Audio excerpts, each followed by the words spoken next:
Things go well here with Jack Roush being inducted into the Michigan Sports Hall of Fame. What was the call like when you received it? Well, it was a great surprise. I'd heard of the Michigan Sports Hall of Fame, of course, for decades and knew how important it was to the people in all kinds of sports in southeastern Michigan. And I was surprised that I had been inducted or that I had the offer to become an inductee. And, it was a great honor. With everything that you've accomplished in your field, what pretty much is what do you think was the pinnacle of your career?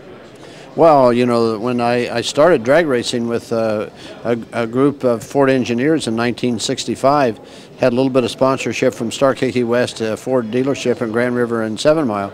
And when we finally won our first championship in 1973, so it took me from 65 to 73 to win that first championship. When I finally got that job done, I thought that it occurred to me that there was a future for me in motorsports, that I maybe could build a career and build a business around it. Now, 30 years later, did you ever think that you would be in this business this long and have this much success? No, I really never did. The business really wasn't in existence when I started. You had manufacturers competing for national titles, for titles in Formula One, obviously, and in world sports car racing in Europe. The Fords had been over there at Le Mans and had great luck with that. Henry II, and of course young Edsel helping out. So they had great success in the national level, and of course the IndyCar racing was big, but stock car racing and drag racing really hadn't established itself. It was more of an avocation, more of a sideline, more of a recreational thing than it was a real business. And then after I got involved with the Fastbacks and Starkey West, and you know, drag racing and NHRA really got its legs under it.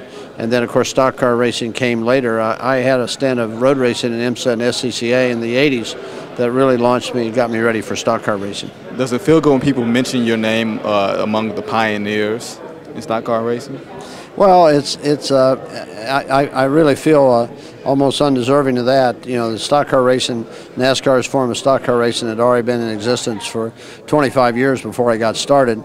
And so all the really heavy lifting and all the hard work had been done by the people like the Wood Brothers and Bud Moore and of course the Pettys and Junior Johnson. They'd already taken a chance on stock car racing before it was clear where it was going to go.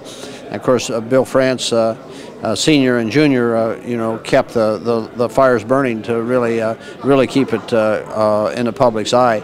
And so when I came, it was the big racetracks for the most part had already been built. Daytona had been built, Talladega had been built, MIS in Brooklyn, Michigan had been built.